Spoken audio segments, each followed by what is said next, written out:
നിങ്ങളുടെ favourite shows ഇനി ഒരിക്കലും മിസ്സാവില്ല. ഇപ്പോൾ C5 കാണും നിങ്ങളുടെ ഫേവറേറ്റ് ഷോ തികച്ചും സൗജന്യമായി. ഈ കല്യാണം തടയാൻ ഒരു വഴിയില്ലേ പിള്ളച്ചേട്ടാ? അതിന് ദൈവം തന്നെ വിചാരിക്കണം.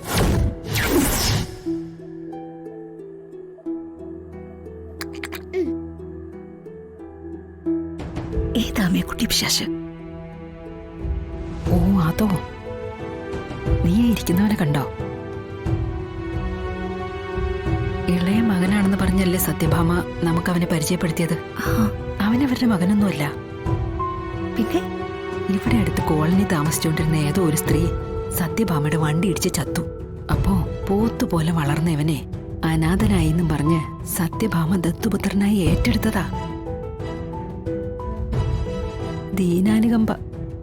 അവനിതേ ആ നിൽക്കുന്ന ചായക്കടക്കാരിയുടെ മകളിൽ പിറന്നതാ ഈ നശൂലം.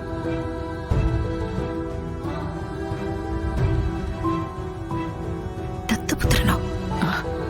അപ്പൊ സ്വത്തിന്റെ പാതി ഇതിന് കൊടുക്കേണ്ടി വരില്ലേ? ദത്തങ്ങനെ രേഖാമൂലമൊന്നും ആക്കിയിട്ടില്ലെന്ന് അച്ഛൻ പറഞ്ഞത്. പക്ഷെ വീതം വെക്കുന്ന സംബന്ധിച്ച് എന്തോ ഒരു ധാരണയുണ്ടത്രേ. ആരോട് ചോദിച്ചിട്ട്?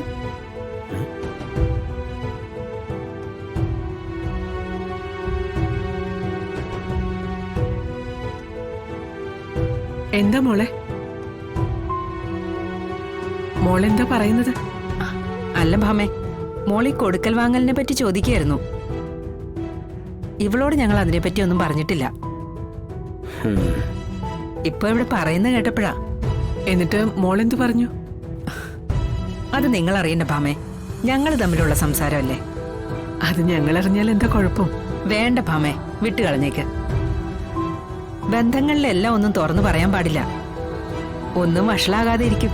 എന്നാൽ ഇത്രയായ സ്ഥിതിക്ക് അത് പറയണം സുലോചനെ. ഒളിച്ചു മറിച്ചുള്ള ഒരു ബന്ധത്തിൽ എനിക്ക് താല്പര്യമില്ല. അല്ല ഭാമേ, അത്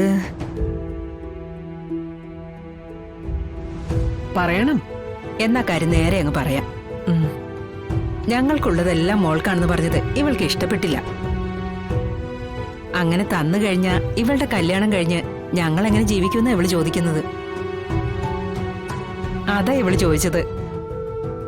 ആരോട് ചോദിച്ചിട്ടാ അങ്ങനെ ഒരു തീരുമാനം എടുത്തെന്ന്.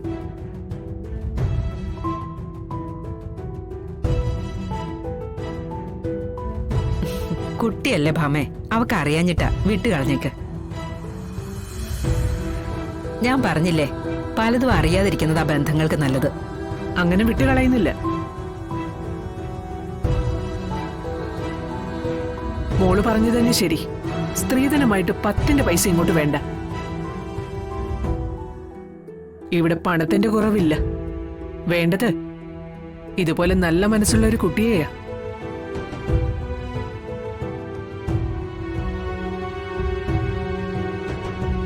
കല്യാണം കഴിഞ്ഞിട്ടും അച്ഛനമ്മമാരുടെയൊക്കെ ജീവിതത്തെ പറ്റി ചിന്തിക്കുന്നുണ്ടല്ലോ ഇവള്. ഇത്ര തങ്കപ്പെട്ട മനസ്സുള്ള കുട്ടികളെ ഇന്നത്തെ കാലത്ത് കണി കാണാൻ കിട്ടില്ല.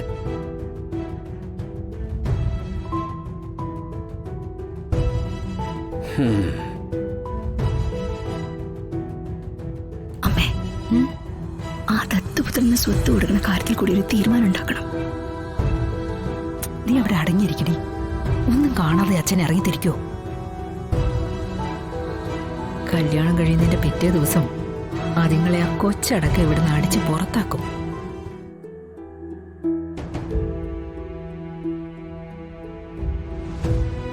രോഹിത്തെ, പുതിയ കുട്ടികൾ മോശമല്ലല്ലോ. എന്താ കുഴപ്പം? അത് പെണ്ണുങ്ങൾക്ക് എളുപ്പം മനസ്സിലാവും. ഇതിലും ഭേദം വിഷ്ണുവേട്ടൻ സുസ്മിത കെട്ടുന്നതായിരുന്നു. അല്ല, വിഷ്ണു എവിടെ? അവനിപ്പ വരും.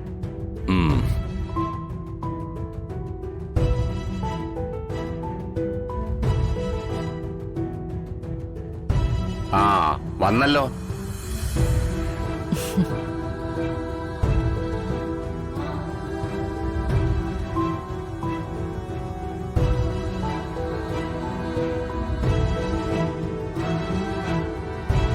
സത്യാമ്മ മഞ്ചരി മോളുടെ കാര്യം ചോദിച്ചപ്പോ എനിക്ക് വളരെ വലിയ സന്തോഷമായി. മഞ്ചരി മോളെ പോലെ ഒരാൾ വന്നു കയറേണ്ടത് ഇതുപോലൊരു വീട്ടിലേക്കാ. പഠിക്കാൻ വിട്ടപ്പോ പഠിത്തം മാത്രം, ഒരാൺകുട്ടിയുടെ മുഖത്ത് നോക്കില്ല. വീട് വിട്ടാ കോളേജ്, കോളേജ് വിട്ടാ വീട്. അനാവശ്യമായ ഒരു കൂട്ടുകെട്ടുമില്ല.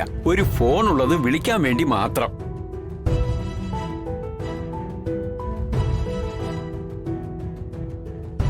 മെസ്സേജ് ആയപ്പോ സോഷ്യൽ മീഡിയയിൽ ഒരു അക്കൗണ്ടോ ഒന്നും തന്നെ ഇല്ല. അതെന്താ വിജയകുമാറെ, ഈ വീട്ടിലുള്ളവരെല്ലാം പ്രാകൃതരാന്നോ? അല്ല, മഞ്ജരി ഇങ്ങോട്ട് തന്നെ കൊണ്ടുവരണമെന്ന് തോന്നാൻ? ഈ വീട്ടിലുള്ളവരൊക്കെ സോഷ്യൽ മീഡിയ ഉപയോഗിക്കുന്നവരും അത്യാവശ്യം സാമൂഹ്യ ബന്ധമുള്ളവരുമാ. അതില്ലാത്തവരാ സൂക്ഷിക്കേണ്ടത്. എന്തെങ്കിലും കള്ളത്തരം മറയ്ക്കാൻ വേണ്ടിയിട്ടായിരിക്കും അതെ. അല്ലെങ്കിൽ അതിനെ പറ്റിയുള്ള അറിവില്ലായ്മ.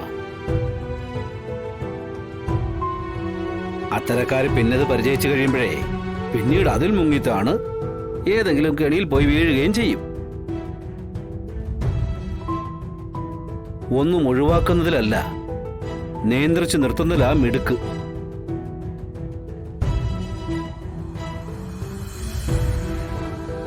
കല്യാണം കഴിഞ്ഞ ഇയാളെ ഞാൻ ആമിഴഞ്ച തൊട്ടിൽ ചവിട്ടി താഴ്ത്തും, ഒരു സംശയവും വേണ്ട. വിഷ്ണുമോനെ ആദ്യം കണ്ടപ്പോ തന്നെ എനിക്കിഷ്ടപ്പെട്ടതാ. അന്ന് ഞാൻ ഉറപ്പിച്ചതാ, മോൻ തന്നെ ആയിരിക്കും എന്റെ മരുമോനെന്ന്. നമ്മൾ ആദ്യം കാണുമ്പോൾ ഞാൻ പോലീസ് ലോക്കപ്പിലായിരുന്നു. പോലീസുകാരെ തല്ലിയ കേസില്. അന്നാണെങ്കിൽ എനിക്കൊരു ഭാര്യയുണ്ട്. അത്ര ഒരാളെയാണോ മോൾക്ക് വേണ്ടത്?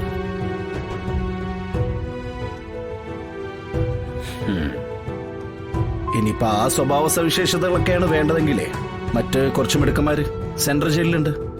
അത് മതിയോ? അല്ല, ആ ധൈര്യവും തന്റെടവും ചങ്കൂറ്റവും അതാ ഞാൻ ഉദ്ദേശിച്ചത്.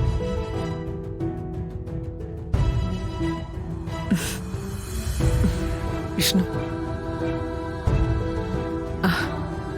ശ്യാമേ, ഇവർക്ക് കുടിക്കാൻ എന്തെങ്കിലും എടുക്ക്.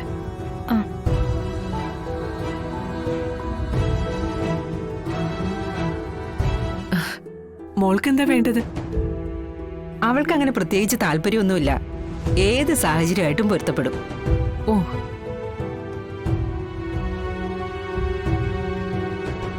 ഇന്നത്തെ കാലത്ത് അണിഞ്ഞൊരുങ്ങി നടക്കാൻ ഇഷ്ടപ്പെടാത്ത പെണ്ണുങ്ങളുണ്ടോ? മേക്കപ്പ് എന്ന് കേൾക്കുന്നതേ ഒക്കെ കലിയ. കണ്ണെഴുതില്ല, പൊട്ടു തൊടുന്നത് വല്ലപ്പോഴും. കുളിച്ചിട്ട് മുഖത്തൽപ്പം പൗഡർ ഇടാൻ പറഞ്ഞ ഇവള് കേക്കില്ല. Natural beauty. അല്ല, കുളിക്കൂലല്ലേ?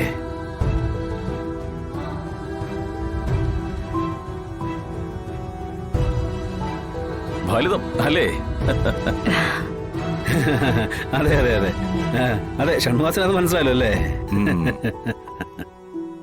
ഡൗൺലോഡ് ചെയ്യൂ C5 ആപ്പ്. കാണൂ എല്ലാ എപ്പിസോഡുകളും സൗജന്യമായി.